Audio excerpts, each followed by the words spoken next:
All right. Hello, everyone. Welcome to This Week in Mormons, the Sisters Edition with Ariane Smith and Tiffany Hales. And we are sisters, not only in the gospel, but as we like to say, we share the same parents. We're real life sisters. We're real life sisters. Here for our month of December. Contribution to TWIM. I don't know about you in December, and we are still very early in December.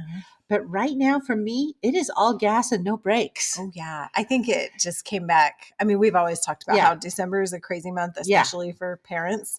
But I think post-COVID, well, we're not post-COVID. No, we're not post-COVID.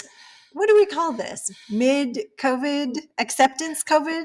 Acceptance COVID. We're all freaking tired of COVID. This is the acceptance phase of COVID. Back to what we used to do. During this season of acceptance. Even though it's not technically post-COVID, COVID still exists. I think we're all just like, yeah, we're over that. During this period of acceptance, it has gone back and it has gone back hard. Oh, I know. So, I mean, this is normal. This is what a normal December would be. But I think we just forgot because last year was so quiet. Seriously. So last night I'm doing some stuff in my head. Well, first of all, it was Saturday night. We're recording on a Sunday. We normally record on Monday, but we have our extended family Christmas party tomorrow night. Mm-hmm. And so yesterday I had our December Relief Society activity at my house.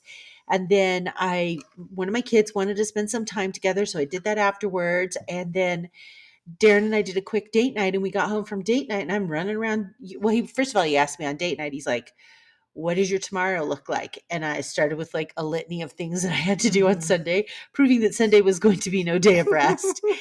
And we got home from our quick date night and I started doing some stuff. And he was like, you weren't kidding about tomorrow. And I was like, no, this has to be done. And I'm not going to have time to do it tomorrow. And I have to have it done by Monday. Oh, you want to hear something funny? We have our Relief Society party on Tuesday night. Okay. And that's my calling. So, I'm, kind of in charge. Yeah. Well, I have a daughter that has a choir concert at the exact same time. But this is actually working out in my favor because the choir concert is virtual this year because they still will not let parents come to in-person choir concerts. So I'm going to drop her at the school for her choir concert, which will be like played on YouTube. Then I'm going to go to the church to the Release Society meeting. I'm going to tell everyone, if you see me ditch the room real quick, it's because my daughter's on YouTube. Oh, God.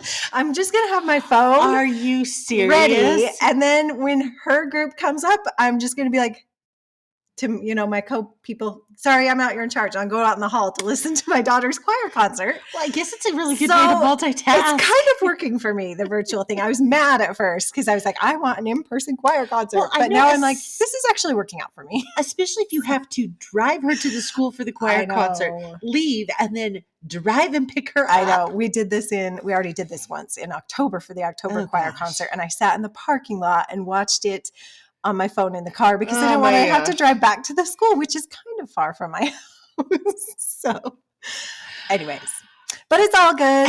It'll all work out. The virtual thing sometimes just works for your benefit. Sometimes you had not shared that story with me. That's kind of hilarious. So what are you doing for your Relief Society December activity? Let's compare notes on that. Oh, we always do like cookies and hot cocoa. Ooh. And then we used to do for years and years, like a favorite things gift exchange. And we would do it at somebody's house. Well, this year with COVID still looming, we decided not to do it at someone's house because that would be a lot of people crammed into a very tiny space. So you're going to socially distance to the gym? We're going to do the church. Well, we're going to do the Release Society room. So we will be like a little bit close together, but probably, 50% will probably be wearing masks. And then we are not doing the favorite things gift exchange. We're doing Christmas around the world. And so what does that mean? A few sisters that have experience in different parts of the world sharing their traditions. And then we have a musical group coming to sing. And then we're going to sing some. It's just going to be kind of casual, fun.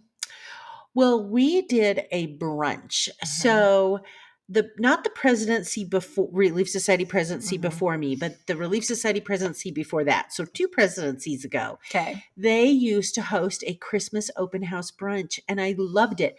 They did it on a Saturday morning. Mhm. They did it between 9 and 11. It was totally drop in. So, you could come anytime between there. You could grab your food and leave, or you could stay and visit, Mhm. whatever you wanted to do. The previous presidency didn't do that. And so this is our first Christmas in as a presidency. And I said, I want to do the brunch again. I like the idea of that. And That sounds like fun. yeah, and the president and the other council were like, yeah, that sounds great. And so we did the brunch, and it was awesome. We did it at my house, and because it was drop in, you didn't have everybody there at once, and we Mhm. had pretty good turnout and ate yummy food, Nice. and it's a nice thing to do. Okay, Because that's fun. you know what? It's cold in December. I don't want to go out in the evening. If I get home when it's cold, I kind of just want to stay at home. Yeah, that is kind of fun to do it on a Saturday morning. Yeah. Okay, so we had our ward party Thursday night. I know Jeff and Jared talked last week. It was Jared last week, right? Yeah, it was Jared last week. They were talking about Thursday ward. night is such an odd night for a ward party. Why did they It is an choose odd night. Thursday night? I don't know, but it worked out great because we Okay. didn't have to take down the chairs because somebody was coming in the next night. Oh, so like you left your chairs and tables up for the next ward? Yeah, it was pretty sweet. Oh, dang. So, Okay. anyways, we did Thursday night. This was our first, and I know Jared and Jeff discussed last, like, how our Christmas party is going to Yeah. work. Well, this was our first Christmas party back Okay. since COVID in the gym, crammed in a million tables Okay. and chairs. Okay. Um, What did you do and what did you eat? It was- the two most important it questions. was if nothing had ever Okay. changed. We had ham and funeral potatoes and green beans and rolls. It was just as if COVID never existed. We're back to 2019. We were back to pre-COVID. Also, my ward, who I would say, I don't know, on Sunday, we're maybe like 50% masked Yeah. these days. Okay. Maybe less, maybe like 40% masked these days. It's real hit and miss. I've Okay. quit making my children mask because it was a fight. I couldn't fight anymore.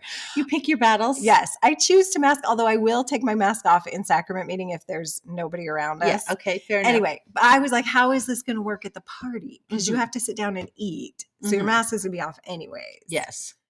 So I didn't know how it was going to work. So in the car before going in, I was like, well, I'm not making my kids wear a mask Yeah. because that's a battle I gave up on about Yeah. a month ago. But they also got their first doses of the vaccine. So I'm feeling better about giving Okay. up on that battle. But I was like, but do I bring my mask in? Do I wear my mask? Is it worth it? Is anybody going to be wearing a mask? Okay. So I'm very curious how this worked out for you. I didn't take my mask in. I was like, Ah. screw it. Not worth it. Nobody's going to be wearing. And sure enough, nobody was. Even the most adamant maskers. well, we had maybe like 2 families Okay. that masked, but even like the most adamant maskers didn't. I think everybody was just like, I don't think this is going to work because we're all sitting around eating. So It's kind of like going to a restaurant. so anyways, hopefully we don't have a little COVID outbreak in our ward. Exactly. We should be okay. Our numbers here are pretty good these Yeah. days. But Yeah. They're definitely for now, we're better than Utah. For a while we were worse than Utah, but Yeah. we're better. So anyway, it was kind of fun to be back. Like, the old, pretending COVID didn't exist. the good old church party, the little program. Oh, except you had to The have kids ham. running amok through the church. Uh-huh. Yes, the ham. Now, did you do Santa? Did your ward do Santa? No. I have never lived in a ward that does Santa. Oh Oh no, I interesting. lie. One year we had these 2 sisters in our ward here that planned the party, and they are just a hoot. Uh-huh. They're so fun. The party that year was amazing, and they did Oh. have Santa that year. So what did they do for that party that was amazing? Oh my gosh, they had a film playing in the back for the kids. I don't know if Okay. they were showing like Rudolph or Okay. something. They had like the lights were down, and they had like cool, like, I don't know what they had, spinning lights. I don't know. Huh. There was like a disco, but I don't know what it was. It was so fun. Okay. It was a party in the gym. But did they serve the ham? I can't even remember because I was so distracted by the atmosphere. Okay, because I know I've gone on this soapbox before, but we go on it again. I'm sick of ham at the Christmas party. I know. So my Christmas party is this Saturday. So originally our ward Christmas party, they were going to do the traditional Mhm. ham, the whole 9 yards. And I was just like, Well, somebody must have heard my grumblings because they have now changed from the ham and they are getting the meat. They're getting pulled pork from Dickie's Barbecue. Oh, that's a sweet gig. So they're getting the meat from Dickie's Barbecue, and then we had to sign up for all of the sides. And I have felt my ward is very small right now, and the activity isn't super high, and so I have felt really bad for the couple that's planning our ward Christmas party. So I actually signed up to bring 2 different things because they are just struggling to get people to sign up. You know, they've got some really fun ideas. It'll be interesting to see how the execution is because they seem to think they live in a ward that has like 500 people who are active and will show up and do stuff. I'm like, honey, that's really not my ward right now. Oh dear. So I'm like, okay, well, I'm just going to keep my mouth shut because I'm going to let you figure that out on your own. But here is the big contribution that we made to the ward Christmas party. So they want to do this thing called shadow theater for our ward Christmas party. Huh? I know. So she needed a ginormous like white screen that she could then put a light behind it and people will act out the nativity in shadow. Oh. She had done it in a ward that she lived in Texas. And so Okay. she sent me a picture and she said, because my husband is in construction, she said, can your husband build this for us? And I thought for sure when I suggested it to my husband, he'd go, no, I'm not doing that. He was like totally on board. I was like, oh, dang. Oh, look at you building a screen. So the screen is literally like 17 feet wide. What? And 8 feet tall. It's ginormous. So last weekend. Is that like the size of a stage? Do you have a stage in your building? Yes, we have a stage in our building. So is the screen going up on the stage? The screen is currently, even as we speak, up on the stage. Oh, wow. So she wanted it done for the first week in December so that they could practice. So we did it last weekend. So we did it over Thanksgiving. And fortunately, I have really high ceilings in my house and a big open space. So we were able to build it inside my house and then like take it apart. Now, I have to tell you though, the building of this screen, probably one of the biggest stressors ever on my marriage. Yeah, that's like IKEA furniture times 20 because there's no instructions. There's no instructions. I don't know what's worse, the bad instructions or no instructions. So, like, seriously, because Darren would tell me something. I'm like, I can't read your mind. When you say pick it up, I don't know what, where, how, when, why. Anyway, but we got the screen built. And so before I took it down to the church last weekend, I said, well, Sarah, there's another ward that's having their Christmas party before us. You might want to check with them and make sure that they're not planning on using the stage before I put this screen down there. And she's like, well, isn't the screen movable? And I'm like, honey, it's 17 by 8. It's not very movable. It's in concrete buckets. Oh my. So sure enough, she checked with the other ward and they had their Christmas party on this Saturday and they were planning on using the stage. So yesterday, Darren was like, should we go down and put it up right now? And I said, no. I said, let's wait till after church is over with. There's going to be kids running around on that stage tomorrow during church. I mean, if this thing actually survives until this coming Saturday without someone like destroying it, I will be surprised. But it's set up. She can take her actors down there and go practice. All right. Here's your assignment on our poorly neglected twin sisters Instagram. I need pictures of this. Oh, I so took a picture of it tonight. I will send it to you. Okay. And you could slap it up on the Instagram and people can see the crazy screen I built for our ward Christmas party. Oh my. So yes. Okay. Maybe we ought to talk some news. Yes. Let's move on to some news. Now we've covered all things ward Christmas parties. Okay. First news this week. We're going to start with something really yucky. Yeah, it is a yucky story. And we wanted to start with this one just to get it out of the way and rip it off like a Band-Aid. We debated even discussing it because it hits a little close to home. Oh, it hits very close to home for Ariane. For me. So before I moved here, I lived in Oregon. And Wilsonville, Oregon. There is a doctor in West Lynn, Oregon, who is being sued by over 100 women and girls for abuse. Ooh. So, and he's an is he an OBGYN or family practice? He's a family practitioner, but he had OBGYN rights at the hospital. Oh, okay. So he also delivered babies, which is why a lot of women liked him because he could deliver their babies and also be their pediatrician. Got it. Kind of one-stop shopping. Yes. So he was in my stake. He is a member of the church. The article doesn't say that. I only know that because he was in my stake and I have lots of friends that went to him. Anyway, we will link to the article. It was in the Westland Tidings. This has actually been being investigated for over a year now. And I first heard about it last fall. My husband and I stumbled upon a really brief article that he was being sued by just a handful. I think it was like 4 or 5 women last fall. And he had closed his practice and moved to Idaho. He actually lives in St. Anthony now. Oh, lovely. And I kind of was like, oh, that's really gross. That's awful. And I wonder if he's practicing over there. I don't think so. I think he's retired. But anyway, I thought, oh my gosh, that's awful. That's really gross. I know so many people that went to him. And then I kind of forgot about it and didn't think about it again. And then one of my friends over the past couple of weeks sent me a newer article that just came out this November in the Westland Tidings. And this article really goes into details on the lawsuit and the allegations against him. And it is really bad. Yeah. I would not recommend reading this article if it could be triggering for you if you were an abuse survivor. It's very much like Larry Nassar type stuff in his practice. Exams for young girls that did not need pelvic exams, not wearing a glove, lots and lots of, it's just awful. Reading this article, I literally felt so sick to my stomach, especially because I know so many people that went to him.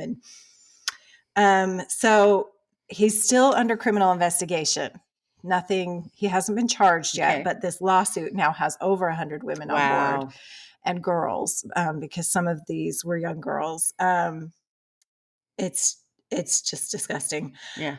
My friend pointed out, they haven't officially heard anything from the church yet and this was actually raised a really interesting question to me that I haven't really thought about before. At what point does the church make their church discipline public, right? Yeah. He very well may have been disciplined by the church and we don't know, or he might not have because the investigation is still going. Are they waiting? Yeah. Are they waiting for the investigation to wrap up before they do formally discipline him? And if they formally discipline him, will they let those victims know? Obviously they probably don't want to draw attention to this. They're not going to make any public service announcement that this guy, as of now, even the newspaper didn't point out that he's LDS. Yeah. But for those victims, are they going to get notification? See, how does that work? I don't think they will. And here is my theory on this. So if you have, for example, someone in leadership who is being investigated for sexual abuse. In fact, we're going to talk about that in an update on Mormons behaving badly. You may remember 2 or 3 months ago, I talked about this bishop over in the Nampa area who the church got wind that there was an investigation going on. He was a bishop at the time. He did not abuse these girls in relationship to his authority as a bishop. But as soon as the church got wind of it, they immediately released him. Right. And, presumably they began, some sort of a disciplinary thing. I really don't know. I think that obviously the church has a lot of privacy issues related to membership status and things like that. And they never comment on membership status or anything like that. It's usually the person who's being excommunicated that says, oh, hey, I was excommunicated. And so I doubt that we would ever see any public comment from the church on it, especially since it doesn't appear he probably served in leadership capacities in the past. He very much has. I know he's been in bishoprics. Exactly. He's a high priest. Exactly. I can't remember exactly what his callings and were. I don't know. I am guessing that, if it is abuse that happened in relationship to a church calling, they would be working with the victim. But where the abuse allegations happened in his medical practice that was not related to a church calling, I suspect they probably will remain mum on what they do with him and contacting any victims. That would be my guess. Right. Which is rough because the line is blurred. Here's the thing. So many, I think, very frequently as members of the church, we seek out people for services. We do. Who are also members of the church. We do. And not Mhm. always. I actually really try to avoid, especially for that kind of doctor, someone Yeah. who's in my ward. But even for like my dentist, I really try to avoid having a dentist I want somebody I don't know that's that in I my don't ward. Yeah. see regularly. But some people are more comfortable That's having true. someone that they feel like they know and That's true. that they can trust and that they see at church and they build a relationship with. And I think that was the case with a lot of his victims. So it's, I don't know, it's a tough line, It is. It's It's a like, very tough line. even if, I don't know, Yeah. it's the whole thing. Yeah. The whole thing is just Yeah. a mess and so sad It and is. so heartbreaking. So It is. we'll link to that article, but enter with caution, read with caution. Read with caution. It's really sad. Okay, so our next story is about welfare in Utah. And the headline of it is Utah makes welfare so hard to get, some feel they must join the LDS Church to get aid. And this was an article that ProPublica did, and it was co-published with the Salt Lake Tribune. And this came out last week, I believe. Mm-hmm. And so it's a very interesting article on how welfare is done in Utah. And I saw a little bit of this when I lived and worked in Utah because I worked for the Department of Workforce Services. And in Utah, the Department of Workforce Services is one-stop shopping for all public benefits. You go there for unemployment, you go there for Medicaid, you go there for child care assistance, you go there for welfare, any sort of public assistance is all run through the Department of Workforce Services. So I saw a little bit of this from that side when I worked there. But here's what bugs me about the article. I'm going to talk about the article, but let me tell you kind of what bugs me about the article. Is there's lots of stories in this article of people who requested help from the church and were denied for all sorts of various reasons. I think this article is kind of almost more of a hit piece than it is being fair. I think that there are definitely some valid concerns. I don't want to dismiss this as just being all made up because there's definitely some valid concerns, but think I think it's been a little over exaggerated. So anyway, the article starts off telling this story of this woman by the name of Danielle Bellamy, and she had sought aid through the state, and the state said, "Hey, we don't have anything for you. You should contact the LDS Church." So she contacted the LDS Church, and she claims that she started to receive aid through the LDS Church. They showed up on her doorstep. They wanted to read out loud from the Book of Mormon, watch LDS videos, and set a date to get baptized. And they said all of this was a requirement in exchange for her receiving aid. And there's several stories sprinkled throughout the article of that. I definitely believe those things happened. It is just like anything else. You have the leadership lottery. Right. And you have different bishops that are going to make different requirements. And I think, if anything, what I would like to see is I'd like to see maybe more standardization or more training of the bishops so that, because I don't think it is appropriate to say, hey, you have to get baptized if you want to still keep receiving aid. I think that there is a lot of other things. Like you could say, hey, we're going to continue to help you out, but we need you to do some service hours in exchange for that. Right. And here's some opportunities to do service. I am totally supportive of that. I think that is a very legit ask. Right. Assuming people are capable of right. that. Well, and it's so tricky because, like you said, bishops are not trained. Yeah. We've talked about this before. They're not trained counselors. They are not trained social workers. Yeah. They change every 5 years. There's a new bishop. So they're winging it on a lot of these. Exactly. And every situation is different. And yeah. There's no standard. No, there's not. And the way that this ties in between Utah, the state of Utah, and the church is in 1996, there was welfare reform. And you may have recalled that was during the Clinton administration, and they were really just kind of cracking down on welfare stuff.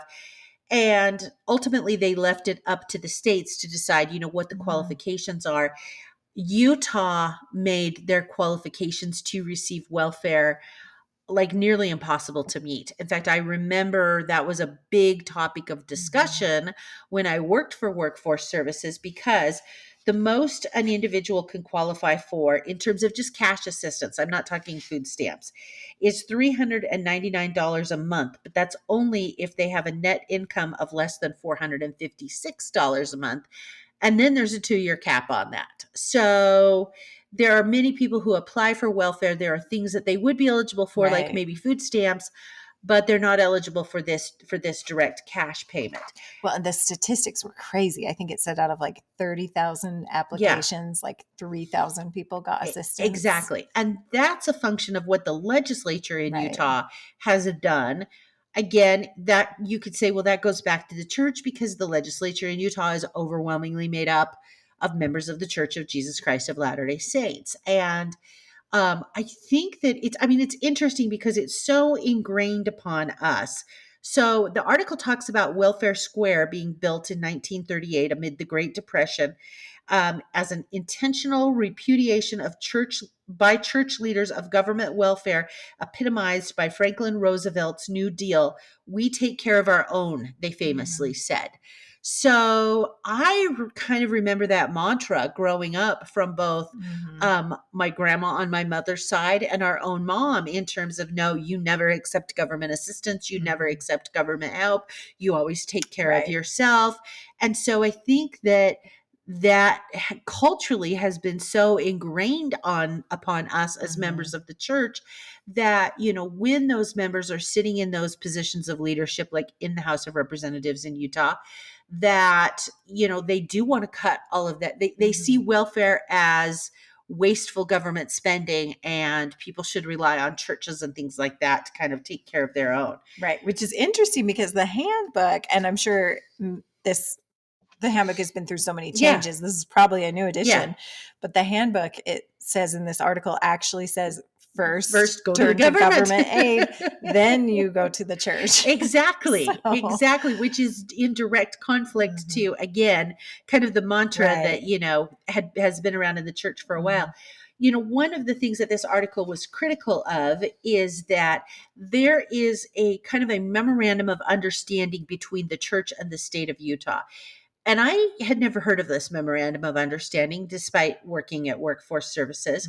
But the state of Utah has to engage in a certain amount. They have to spend a certain amount of money on certain programs in order to then qualify for temporary assistance for needy families, also known as the TANF program. So it says Utah has been counting millions in church welfare work every year as part of the state's own welfare budget, as a way of meeting the minimum level of effort the state is required to put into addressing poverty so it can collect federal dollars. So it says Utah takes credit for a percentage of hours that church volunteers spend producing and packaging food and clothing for the poor at Welfare Square and similar facilities. Right. When I kind of first read this article, it kind of made it sound like, oh, well, they're not spending directly money on these recipients. The state of Utah isn't spending money directly on these recipients. They're relying on the church to do that, and they're getting credit for the federal government with that. Yeah, it's not really the case. They're getting credit for the work that the church does to aid people, but not for the direct cash assistance or food or anything like that the church gives people. Which kind of doesn't make sense to me. How does that count towards their budget of what they're giving out? I don't know. It didn't make sense to me. But the article also said there were 15 other states that are using the same loophole. And it's legal under the law. And Utah isn't even the leader. I think Georgia and like Missouri and a couple of those southern states were like the ones that were even relying on higher outside organizations to supplement what they were doing as a government. And, these are all kinds of organizations, YMCA, United Way, Catholic Charities, Salvation Army. I mean, I don't know. It's a balance. And I mean, Idaho's on the list too of also states that are kind of using this loophole of counting these other organizations towards what they're spending, or towards their programs that they're doing. So, and it's interesting because in these other states like Idaho and Oregon and Georgia, all these other states, it's more spread out, right, between lots of organizations. It's like, very like we concentrated mentioned. in Utah. You got one big one. Yeah. So that does bring a lot of attention to it. And the one big one is a religious one, which also brings a lot of attention to it. Because when it's a religious one, there's going to be different. Well, all of these organizations have their own, standards and requirements for who they help. But a religious one, I think is always going to have more scrutiny. Yeah. Well, and here's another interesting thing that I remember when I worked at Workforce Services is, so this article is more talking about direct financial assistance, as opposed to something like Medicaid or food stamps. Mm-hmm. So food stamp eligibility was run through Department of Workforce Services. And I remember for years, Utah struggled. Like they were always in trouble with the feds because they didn't have enough people on food stamps. And they were running campaigns to let people know, hey, you can be eligible for food stamps. And I think it goes back to that cultural thing that I first talked about, where for many, many years, it was you don't turn to the government, you help yourself. And so members of the church in Utah who needed that assistance were not turning to the government to be eligible to see if they were eligible for food stamps. They were going to their bishop, and it was kind of a very unique thing that I think ties in. Interesting. It ties in culturally. Although the article did say there are some legislators that are using that the welfare funding is super vague. It is vague, and there are some that are using it on pet projects like abstinence education versus like actual dollars in people's hands. Exactly. So that's also a little shady because they probably have more flexibility to do that because the church is picking up the slack in some of these areas. Except the article said that their use of TANF funds towards those things it says that welfare funding in Utah goes to the Utah Marriage Commission, 4-H programs called Teen Spheres of Influence, things to, help teens avoid having, premarital sex or babies when they're not really, ready to take care of them. They said that is consistent with the federal regulations. And in fact, the federal regulations, this is what's crazy, explicitly press states to reduce pregnancies among the poor unless they are in married two-parent households. I know. So even though these may be some pet projects, the federal regulations are saying, well, throw money at those pet projects. It's kind of a mess. I mean, it's a bureaucratic mess, and something needs to happen to clean it up.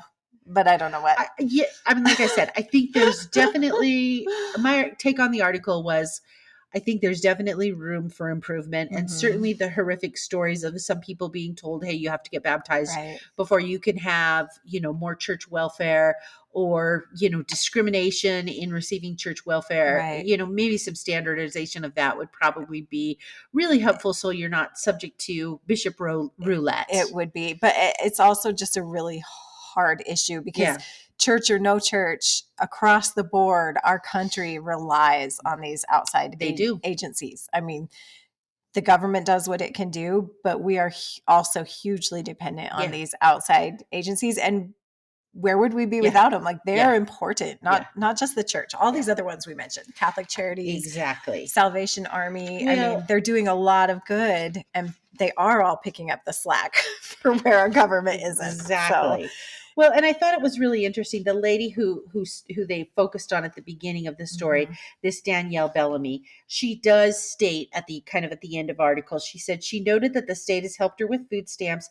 She has also had many neighbors from the LDS Church show her great kindness throughout her life. So, even though maybe she struggled with, that particular situation, it sounds like she's at least had some good neighbors who have engaged in Christ-like help to help her. So anyway, and I'm going to follow up on that really quick with just another church welfare story that I'll just tell you about, and you can link to it and read it if you're interested in it. But we took so much time on that one, I don't want to spend a ton of time. But there is this was done by Mary Richards. She's KSL reporter. it seems like it's weird because she's referencing things that happened in 2010 and 2012, but yet she released this story in 2021. I don't know. Maybe it was in response to the ProPublica thing, but Maybe. it talked about the church, the Bishop Storehouse in North Carolina, and how a couple of missionary couples went in there and kind of, you know, revamped it to be more efficient, and they were able to help more people, and just kind of really gave you an idea of what it is like if you are a service missionary in a bishop's storehouse. I know, it was a cool I article. thought that was fascinating. It kind of made me want to do that someday. Me too. Sounds like a sweet gig. It does. So, all right. Next article is about the Tabernacle Choir. This was on their website. We always have to have a Tabcast story. We do love them. We love them. So this article is about one of their longest volunteers. Her name is Peggy Becker, and she was the choir seamstress for 45 years. So if you loved all those dresses, blame Peggy. All the sparkly dresses. So this was actually just really interesting to me because I find the behind the scenes choir stuff to just be fascinating. The technicality. Yeah. I mean, and this says she was a volunteer. I cannot believe this was not a paid position.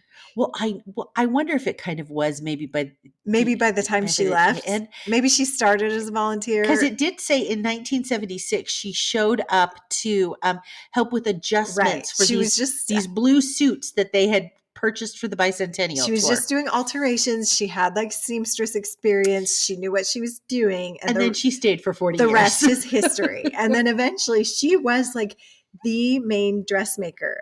She helped pick the fabrics. It did say all of the fabrics and colors have to be approved by the camera people. Yes. So that was very interesting. Well, and I thought it was interesting too, not just the colors and the fabrics, but like how they drape, how they lay, what the necklines look like. Yeah. You got to see what that looks like on TV before you can order, 1,000 yards of fabric to make clothing. Yes. So it said that she worked in cramped quarters in the basement of the tabernacle. They called it the dungeon. And then she would also do long hours from home. Sometimes she even re-dyed the cloth when the shipment came and the color wasn't right. She made the patterns. She relined the dresses, like when the lining would wear out, like she'd repair them. It said in here that she would not delegate. It said in here that she I thought this was so funny. Like she thought she needed to be the one to make the dresses so they all looked uniform. She would not delegate, although it did say eventually she let some people work on the skirts.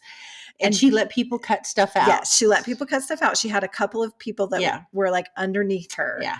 And I just thought it was so interesting. She said her favorite that she ever made was the blue dresses that they wore for the Olympics, the Winter Olympics performance. And she had to make the cloth. It said the cloth was late in coming. So 4 months, she had to make all of the dresses for the choir has, I don't know how many females. Oh, how many did they say that she usually had to make? 210 singers plus plenty of extras for new members. I can't even imagine making 210 dresses. And it said typically she does it in 5 months. Yeah. From the time she gets approval and fabric, it's about 5 months to get out these dresses. So I just thought that was so interesting. So they recently visited her home, brought her retirement plaque, and then she passed away. I know. Like shortly after that, she just passed away this fall. Well, I kind of wonder because it said finally in October 21 an inscription, 2,000 dresses. They visited her home bringing her that. I wonder if maybe she had some sort of an illness. And so they kind of knew maybe this was imminent and they wanted to kind of honor her beforehand. But yeah, what an incredible story and what an incredible woman. Really cool. Very cool. Okay, the next one is Drew Barrymore. We're going to talk about Drew Barrymore in conjunction with members of the church. I love it when celebrities and church news collide. So, our little big red giving machines that we've deposited all over the world for the Christmas season. So Drew Barrymore has a talk show. She had her co-host, Ross Matthews, who you may remember from The Tonight Show. He was Ross, the intern on The Tonight Show. He was so funny. He was so funny on The Tonight Show. So she sends him out to one of these vending machines, and they have this 2-minute segment, and he's saying, oh man, you can buy everything here from gloves and socks to chickens and a goat. And She says it's beautifully curated, elegantly designed, and just something for everyone all around the planet. And she said, I'm very happy to see something like this taking place. She Mm-hmm. said she was going to head down to Rockefeller Center.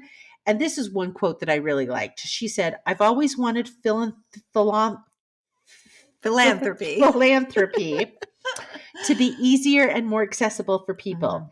I'm going to Rockefeller Center. So I think that was really I cool that she know. highlighted those giving machines on her show. Very cool. We'll have to follow up, see if she posts a picture of herself. Exactly. Buying a goat. Yes.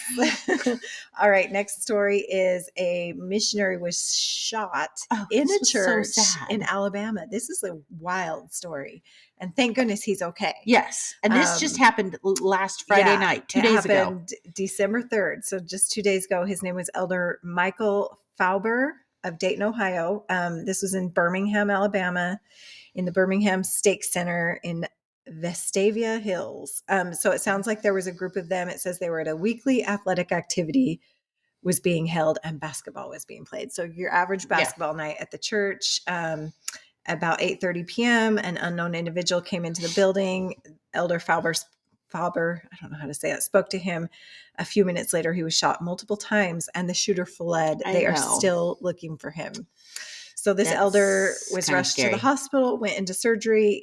Sounds like he's going to be okay. His parents have flown out to be with him. They're giving counseling to the other missionaries that were there and witnessed this. And thank goodness he's going to be okay. But like, just how crazy. That is so crazy. The most random, awful thing. Yeah. And I hope they find this guy. Exactly. Okay, so the next story is we have, BYU likes to invite people to campus to speak, and we have discussed at length the various speakers that they've had, and usually we are discussing members of the church that they have come speak that say things that rile people up one way or the other. This time, the headline of this article, and this is Deseret News, it is not often that a speaker at an official campus forum at Brigham Young University is someone who has been arrested at least 3 times in the past 5 months. They're not wrong about that. We just don't invite people who've been arrested to come and speak. This was like really interesting. It was really fascinating. So they invited this gentleman by the name of the Reverend Dr. William Barber II. To come and speak. And he spoke at Joe Biden's inaugural prayer service. He was at the Vatican in October. He created national news in Ahmaud Arbery's trial because he was invited to come sit in the courtroom. And the defense attorneys said, Judge, we want you to ban all Black preachers from the courtroom. And the judge is like, that did not go over well. No, I'm not happy with that request. Go away. Anyway, so he came and he spoke at BYU, and his big thing is he wants to bring an end to poverty.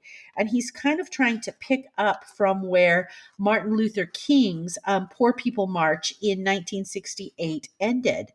And so he said, to the BYU students, he said, let's put all our energy together. Let's have a moral march on Washington. Let's believe in the beloved community. Let's refuse to give up on democracy. And he really kind of, I didn't see the speech. I'm reading it, but I'm kind of picturing just reading his quotes. You can picture him picturing him very Southern Baptist, revving people up, getting the crowd going, which is kind of exciting for BYU. We don't usually have speakers that are like, "Come on!" We don't get raise the roof speakers at BYU. No, we get much more reserved people. But he ended up with a robust standing ovation when he invited them to, hey, come participate, do this moral march on Washington, help us end poverty, help us end racism. So they're actually doing a march next summer. They are doing a march. And he invited the BYU students to come and join. It is scheduled for June 18th of 2022. And just to follow up on what he was arrested for, he was arrested at the U.S. Capitol on June 23rd and also on August 3rd during nonviolent demonstrations by the Poor People's Campaign for a $15 minimum wage and For the People Act, a voting rights bill. And it said he was also arrested in July during the sit-in outside the offices of Senator Kristen Sinema of Arizona over similar issues. And then he helped lead a 4-day march in Texas in July to protest voter suppression legislation. So, first of all, I was quite impressed with BYU in bringing a speaker in like this that is so kind of outside their scope of what they normally bring in, and to, kind of give the students a different way to look at it, give a different feel. I see nothing wrong with this, like some different perspective. And it sounds like he really lit a fire in some people for helping the poor, which what's wrong with that? But I will say, as I read the article, I was like, ooh, somebody's not going to like this. I know. So I promptly had to hop on the Deseret News Facebook comments and go down the rabbit hole. And sure enough, on the Deseret News Facebook comments, it was all about how he's a leftist Marxist communist disguised as a wolf in sheep's clothing, pretending to do nice things. Why did BYU invite him? They shouldn't have done that. Oh, man. It's always going to be someone. Exactly. That's what happens when you go into the comments. But I love that rabbit hole. She does. Okay. Okay. Next article is about women's conference. BYU's women's conference is taking a year off in 2022 and returning in 2023. I thought this was interesting because I would have thought if they were taking a year off, it would have been last year in high COVID season. Well, they've done digital for the last 2 years. The past 2 years during the pandemic, they've done digital. And I can't remember. I don't think they had anybody come to campus at all. No, I know they didn't. I know they didn't the first year, but I think even in 2021, I don't think they had anyone come to campus at all. It was just digital. Now, this usually takes place in April, like the last weekend in April. Yeah. Usually it's end of April. And it's like 2 or 3 days, not to be confused with Education Week, which is at the end of August. And it's like a whole week. So they did digital the past couple of years, and now they're taking this year off. It says they quoted one of the organizers. Her name is Renata Forst. She said, "We're looking forward to exploring options for a conference in 2023 that can continue to meet these needs." So it looks like they're just kind of reassessing how they're going to run this in the future. Yes. So I don't know if maybe they're trying to decide if they should keep it all digital or if they should do a hybrid, which in the past they have had like certain talks. That were available, made available digitally, but never the whole thing. Yeah. So this will just be interesting to watch and see what they do. I've never been to the women's conference, but I know a lot of people that really love it. Yeah. I've had friends. Part of it is going there and spending a couple days with your girlfriends and having chick time. Right. So we'll keep an eye on that. We will. All right. I just want you to know that last week in England, at least in Northern England, church was not canceled. It was just moved outside. What does this mean? Well, there is this northern part of England called Arwen, I think is how it's pronounced, or excuse me, Storm Arwen arrived to the northern part of the British Isles on Friday, November 26th. It was an extratropical cyclone, and apparently it had wind gusts of 100 miles per hour that were Arctic chilled, with snow, ice, rain, and its waking in its wake, and resulting in 3 deaths and lots of property damage. So the storm happens on Friday. So there is a branch up there, and it's called the Anluik branch. I probably horribly pronounced that. Anluik branch? Yeah. Anyway, so it's a branch up there. So what they decided to do is they had their Zoom service and they did the sacrament. And then after that, their branch president said, okay, we are going to move our meeting. We're done with our services here. We want you to all go out in the community and serve. And so that's what he encouraged the members of his branch to do, is they changed it from Sunday services to providing Sunday service. And they went out, and there's one particular story where there was a business owner, and her roof had come off of her business, and it was going to take her several days to get this fixed. And the members came in and they were able to help retrieve her roof from the neighbor's yard. And they moved what furniture survived, and they had 15 members that worked on the project. And she was just amazed at the help and just all of the different things that they did to to help their community. And I really liked that because that's exactly what it's supposed to be. And they wore those yellow vests. Wait a minute. They did wear didn't the yellow vests say Mormon Helping Hands? They probably did. Have they rebranded the yellow vests? Maybe they haven't. Here's what I wonder. So is there closets in every stake? I know. How do they are filled with boxes how do they of get yellow the vests? How do they get them there so fast? Do they overnight them? You know what? I'm thinking no. I'm thinking there must maybe somebody knows this who can tell us. I'm thinking maybe that in every stake there is like a closet full of disaster stuff. Ask Kurt. Kurt will know. Oh, Kurt will know. Yes, Kurt, you need to answer this question. Where are the yellow vests kept on a stake level? Does every stake have some? Because they said Mormon Helping Hands. Mm-hmm. They didn't get the message that we are not Mormons anymore. They haven't fixed those vests yet. Okay. All right. Next article is out of Fox 5 in San Diego. There was vandalism in Old Town San Diego, and it hit the Mormon Battalion historical site. Very sad. Which is unfortunate. They said that they spray painted graffiti on a mural showing members of the Mormon Battalion, and they wrote, "May all colonizers fall, death to the white man's world, death to white supremacy, no thanks, no giving, and land back" on other statues and plaques around the area were vandalized. So that's unfortunate. And they have not found who the vandals are. No. So those missionaries at the Mormon Battalion will probably be cleaning some of that up. Exactly. All right. Well, I think that finishes us for news. Mm-hmm. So we are going to move on to Mormons behaving badly. I'm going to first start out with 2 updates and then just an additional information on another story. So update number 1, as I referenced a few minutes ago, there was a bishop in Nampa, Idaho, who was pulled about a year ago from being a bishop because some charges of sexual abuse came up. They did not involve anybody in his congregation, but apparently 2 children that were known to him. And so he has reached a plea agreement in this case. So I guess we could say he is no longer alleged to have committed sexual abuse because he did admit to it. The plea agreement is he is sentenced to 10 years in prison, 3 fixed with 7 indeterminate. What that means is he will serve 3 years in prison, and then after that he will be on probation. But I thought what was really interesting is this was all negotiated as part of the mediation, and if he successfully completes his sentence, it says the prosecution is not going to resist his efforts to be removed from the sex offender registry. So don't mind Ariane in the video right now because we just got a warning that the battery on the laptop is low. Apparently we accidentally kicked the cord out. Okay. So for those of you watching on video, we're good. Wondering what is going on. We hope we're good. We better wrap this up. So we have a conviction there. Okay. Our next update, of course, is Chad Daybell. I have to have a monthly update on Chad Daybell.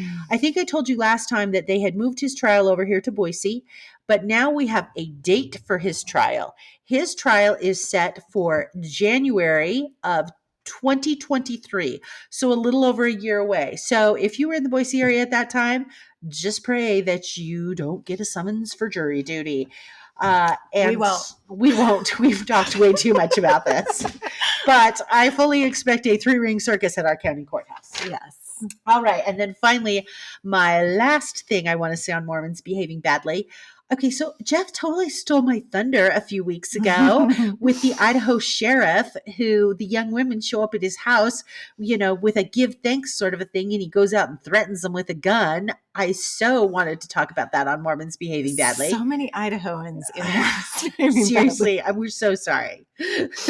Anyway, so in preparation for this show, I thought, okay, I'm going to get online and see if there's any update to that story since I didn't get to break it. And there is not an update. It's currently being investigated by the AG's office. But one thing that I did discover, which I found very interesting, was this same sheriff in 2016. There was a bill in our Idaho legislature to make mandatory testing of rape kits. And he opposed that bill. And his basis for opposing that bill is he said, well, most rapes that are reported really aren't rapes. They're people who have consensual sex and then regret it. So I don't want to spend the money testing rape kits for when there's really no rape. Yeah. How do these people get elected? Seriously. That is so bad. I'm not sure which is worse, that statement or what he did to the young women. Terrifying. It's so terrifying. Do not hope you don't get raped in his county. Seriously, because he won't believe you. It's awful. Anyway, so yes, there's what I know about Brother Roland. Okay, well. Okay, should we move on to a much lighter topic, our favorite things? Yes. Okay. All right. My favorite thing that I chose this month to share is one of my favorite holiday treats. Ooh. And it's from Trader Joe's. So I'm sorry if you don't have a Trader Joe's where you are, which is probably most of the East Coast, right? Isn't Trader Joe's a Western United States thing, or has it moved? No. They're all over now. They're all over, because I follow this blogger in New York City, and she always talks about what she gets at Trader Joe's. I think they have them all over now. Okay. They used to be. Okay, so Trader Joe's has these little mini ice cream cones, and they have them year round. But at Christmas, I've never heard of these. You haven't had the mini ice cream I've cones? not had the mini ice cream cones. At Christmas I think time, I need these in my life. You need them. At Christmas time, they bring in the best flavor of all. It's a peppermint ice cream flavor in a little mini cone, and it's covered with chocolate on the outside of the peppermint ice cream. I'm so going to love that. It's so good. It's almost like my Haagen-Dazs thing I talked about last time. Yeah. Only maybe in a smaller caloric intake. They're little, so they're just like the perfect tiny treat. Yes. Although since they're little, I usually do eat too. But they are so good. Mini peppermint ice cream cones from Trader Joe's. But good luck finding them. When you find them, buy 4 boxes, because they won't be there next time you go. It's like a Costco thing where they get them, they're gone. They get them, they're gone, because people just buy them out. Okay. All right. Well, my favorite thing this month is actually 2 different podcasts that I listen to. Oh. And they're podcasts that we've talked about, but they're episodes I want to tell you to go talk about or go listen to. Love a good podcast. So my first one is the podcast Mormon Land, that is done by the Salt Lake Tribune. Okay. And normally it is the editor for the Salt Lake Tribune and Peggy Fletcher Stack, and they are interviewing various people. Well, in a turn of events, the editor interviewed Peggy Fletcher Stack. Oh, I have not listened to this one. Such an interesting interview. He did it on the anniversary of her being at the newspaper for 30 years. Okay. And so they talk about how she got started at the newspaper, kind of much like the dressmaker for the Tabernacle Choir. She had no intent to be the religion reporter for the Salt Lake Tribune. And it was just supposed to be kind of a temporary little gig. And 30 years later, she's still there. Here she is in all her glory with her many haters. Exactly. And adoring fans. Exactly. And she talks about access to church leaders and access that she gets and access that she doesn't get. Oh, I got to which is very fascinating. She talks about, she doesn't overtly come out and say, yeah, because I work for the Salt Lake Tribune, I'm discriminated against compared to, those Deseret News people. But it's very much implied. But then she has it's very interesting. She talks about President Nelson's first news conference. So she got in with the first question, and she asked them this multi-part question because they were only allowed to ask one question. And he doesn't answer the question. He starts talking about how long he knows her and her family and all of her ancestors. and then finally he's like, and what was your question, Peggy? Oh, that's so She's funny. Just so dumbfounded. Anyway, so super interesting. Oh, listen. Yeah. I'm going to need to listen to that. My second one that I liked was done by the Church News. So they did a podcast and they interviewed Sister Updorf and her daughter, Sister Evans. And they were talking about two things. They were talking about the Chris Kindle market in Salt Lake City, which is kind of a German European style market that runs for 3 weekends up at the This Is the Place thing. But they were also talking about all sorts of Christmas family traditions that the Updorfs have in their family. So I really liked that. But one thing I want to say that I thought was so interesting when I was listening to this podcast is I like to listen to these podcasts because generally they're a little bit more off the cuff and less rehearsed. Right. Sister Updorf was totally rehearsed. Oh, really? I was just like, okay. I mean, she sounded rehearsed. I don't know. Maybe this is how she is in real life. But it was like they had given her the questions in advance, and Church PR had drafted a response for her, and she is saying the response. And there was nothing bad about what she was saying. She was saying very beautiful things, but it just didn't seem as kind of off the cuff. Right. But her daughter was very off the cuff. Huh. And her daughter spoke a lot more than she did. So it kind of made me wonder, maybe, with the language issue, because obviously English is Sister Updorf's second language, that, maybe she just doesn't feel comfortable speaking off the cuff in English. And maybe this is a more comfortable environment to have something prepared for her. But, because and then her daughter, like I said, ended up speaking kind of about twice as much as she did. But in any event, it was a great podcast because it just kind of gives you some insight as to German Christmas traditions and what they do in the Updorf family. And I just loved it. Oh, fun. I want to listen to both of those. Yes, you do. Okay, well, I think that about wraps it up for us tonight. Twim Nation, we hope you have a very Merry Christmas, because I don't think we'll be talking to you again until after we are into the new year of 2022. So have a very Merry Christmas. We appreciate your support. If you have any questions or comments, you can email Jeff at contact@thisweekinmormons.com. You can find us on Facebook and Twitter and the Instagram, and Jeff would really appreciate it if you'd like to be a Patreon supporter and pledge $3 a month to help him keep our servers running.